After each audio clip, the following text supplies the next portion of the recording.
Now they have to question, okay, what do I do with this? It's not different from what he does today. When a professor tells you, look, there's no evidence for God's existence. It's just made up. Your parents believe that because they don't know any better. Wait a minute, I had never heard that. Like, now I have to choose. Is there a God? Isn't there a God? Who's telling me the truth, my professor or my parents? See, it's the same strategy, and it's very effective. The original sin was conceived when their understanding of God was confused, compromised, and finally corrupted. That's the enemy's strategy. The devil polluted Adam and Eve's most cherished treasure, God's prized creation. He distorted the image they had of him, of God. That's the enemy. That's what he does. He's a liar, and he's an expert liar, and he made them question God. Now, you know he was lying, because when Eve was confronted, what did she say? She didn't say, oh, God, now I'm just like you. What are you talking about? I ate from the tree, and look, I'm like God. No.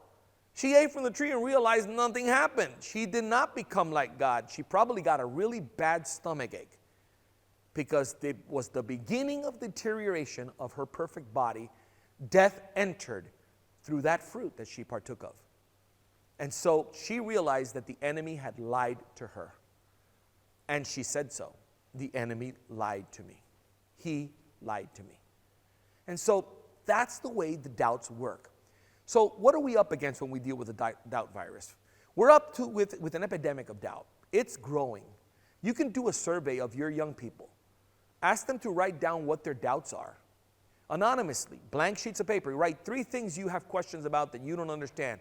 3 things that you have a problem with about Christianity or your faith. Phrase it however you want. Give them the freedom to write 3 things on a sheet of paper that they question about their Christian faith. And you're going to be surprised. There's a lot of doubts that have already been planted there. And the consequences are tragic. We read that email from that young lady. As a father of 2 young people, that's a father's worst nightmare.